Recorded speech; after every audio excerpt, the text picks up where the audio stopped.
So, the Royal Rumble is coming up, and that's good, but people aren't happy, because they see Drew McIntyre versus Goldberg is on the horizon, and they're thinking this is going to be shit. And yes, WWE's writing for the most part is fucking terrible, but I'm here to show you that with good writing, a story such as Drew McIntyre and Goldberg becomes a captivating, emotional masterpiece, yeah? This right here is Plot Generator, and I've never used this site before, but apparently if you give it certain information such as the names of the people involved and the locations and things like that, it will write you the best possible story that can be written with the pieces of information that you give them. So let's begin. So we're going to do a violent but happy story about Drew McIntyre and Goldberg. What does the second character want from the protagonist? His WWE Championship. I'm going to say the second character feels negatively about the protagonist. The name of the place where it all happens, of course, the Thunderdome. Our character feels positively about the place. There's a wrestling ring, and the words epic and very loud should be appropriate for describing the Thunderdome.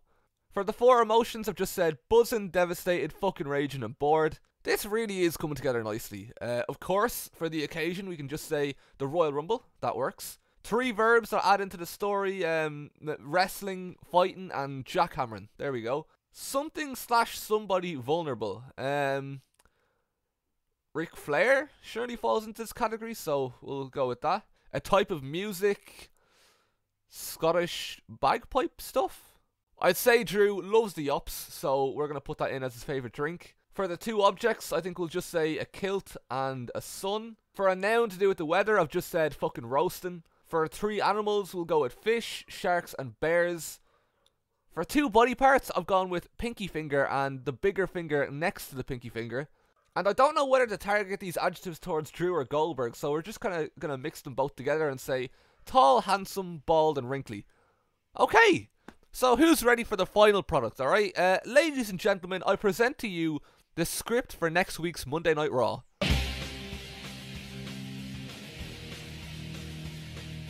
Cringy Drew McIntyre by Peter Payne. Drew McIntyre had always loved Epic the Thunderdome with its wet, wandering wrestling ring.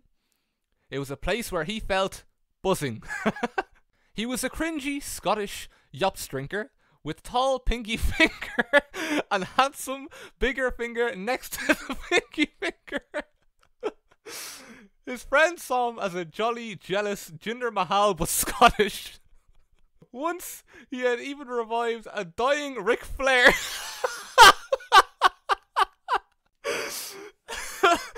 That's the sort of man he was.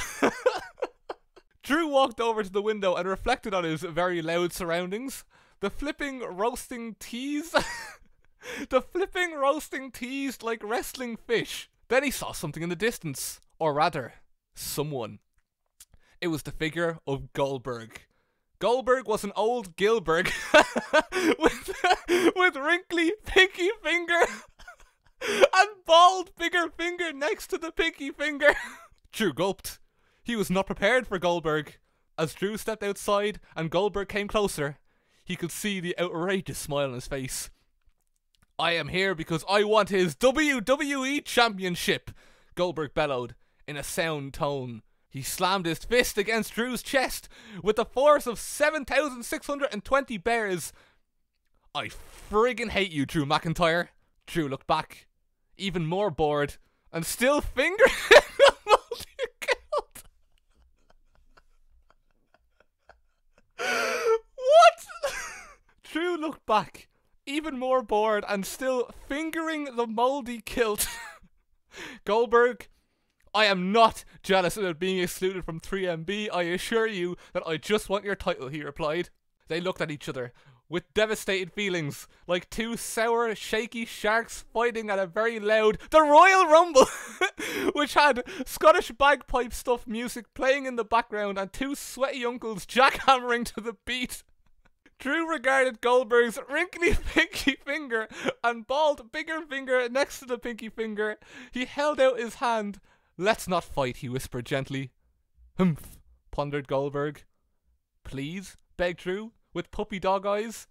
Goldberg looked flipping raging, his body blushing like a sticky, squiggled sun. Then Goldberg came inside for a nice drink of yops. The end. So feel free to pause the video if you need a minute to just let the gravity of that story sink in, because obviously it's very heavy, it's very emotional, and you'd imagine Raw would get all the ratings after that. But now it's time for a SmackDown, and I've seen quite a few people complain about the Roman Reigns versus Adam Pearce story. I'm actually really into it myself, but that doesn't mean we can't make it even better. So let's fill this out. The first key difference between this story and the last one is that Adam Pearce doesn't want the WWE Championship. He just wants some decorum. For something Reigns can say to Adam Pearce, I have Adam Pearce, more like a dumb Pearce. Get it? 'Cause you're dumb. I don't know why you haven't hired me to write these promos personally, but you know, is what it is. For adjectives, I'm just trying to think of what applies to Roman Reigns. I'm thinking friendly, kind, loving, family man, intelligent, and Jey Uso's cousin. For 3 verbs, I'm going with spearing, Superman punching, and sports entertaining. Roman's favourite drink is probably an Actimel because they taste nice, but they're also really healthy. For 2 objects, of course, the title is incredibly important to the story, so we're including that along with Jimmy Uso's leg. For the weather-related noun, I've decided to step it up and go with a tsunami. For animals, we're saying big dogs, medium dogs, and small dogs. The body parts are going to be eyebrow and kneecap. And for the final few adjectives, I'm just going to say jacked 4 times. Alright, we're ready. Ladies and gentlemen, the story of Roman Reigns and Adam Pearce. 2 Jey Uso's cousin uncles sports entertaining to the beat. A short story by Peter Payne. Roman Reigns looked at the the title in his hands and felt tribal. He walked over to the window and reflected on his sweaty surroundings. He had always hated Blue SmackDown with its bitter, bewildered blue ropes. It was a place that encouraged his tendency to feel tribal. Then he saw something in the distance, or rather, someone. It was the figure of Adam Pearce. Adam was a family man, tank, with jacked eyebrow and jacked kneecap. Roman gulped. He glanced at his own reflection. He was a friendly, kind Actimel drinker with jacked eyebrow and jacked kneecap. His friends saw him as a bitter, bewildered big dog. Once, he had even jumped into a river and saved a knobbly Paul Heyman. But not even a friendly person who had once jumped into a river and saved a knobbly Paul Heyman was prepared for what Adam had in store today. The tsunami teased like spearing big dogs, making Roman infuriated. As Roman stepped outside and Adam came closer, he could see the homeless glint in his eye. Adam glared with all the wrath of 941 loving, solid, small dogs. He said, in hushed tones, I hate you, and I want some decorum. Roman looked back, even more infuriated, and still fingering the the title. Adam Pearce? More like a dumb Pearce.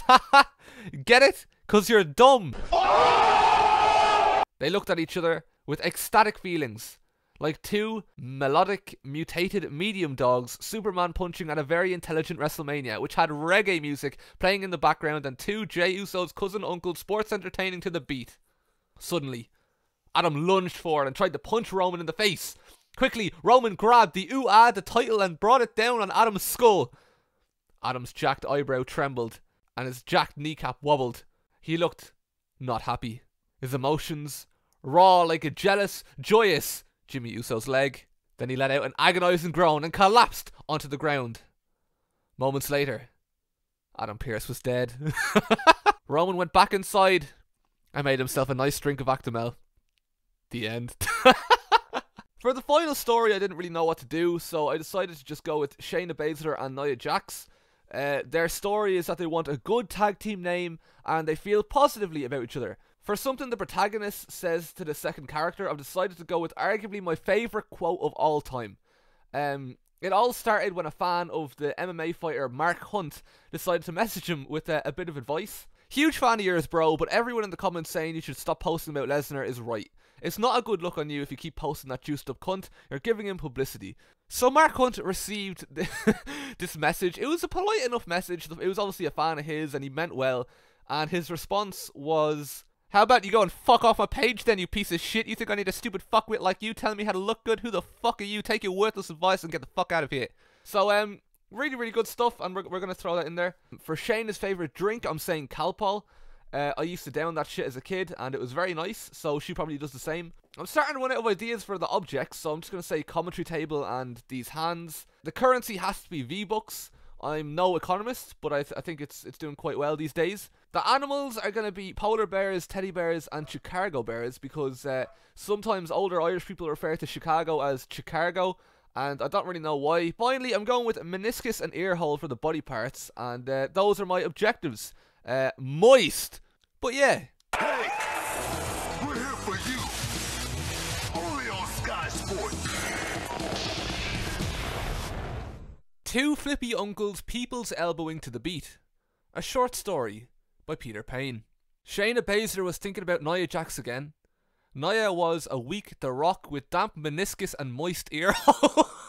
Shayna walked over to the window and reflected on her underground surroundings. She had always loved dark, raw underground with its tense, tasty turnbuckles.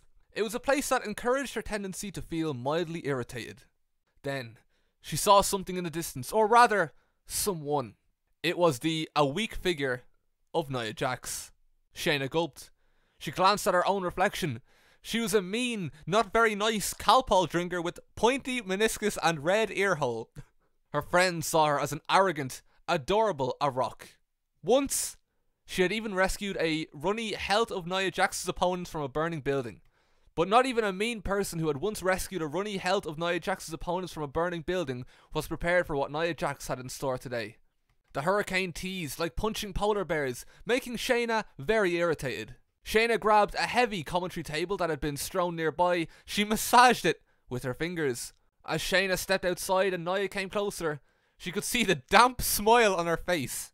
"Look, Shayna," growled Nia, with a rude glare that reminded Shayna of a weak Chicago Bears. "It's not that I don't love you, but I want a good tag team name. You owe me 7,786 V-Bucks.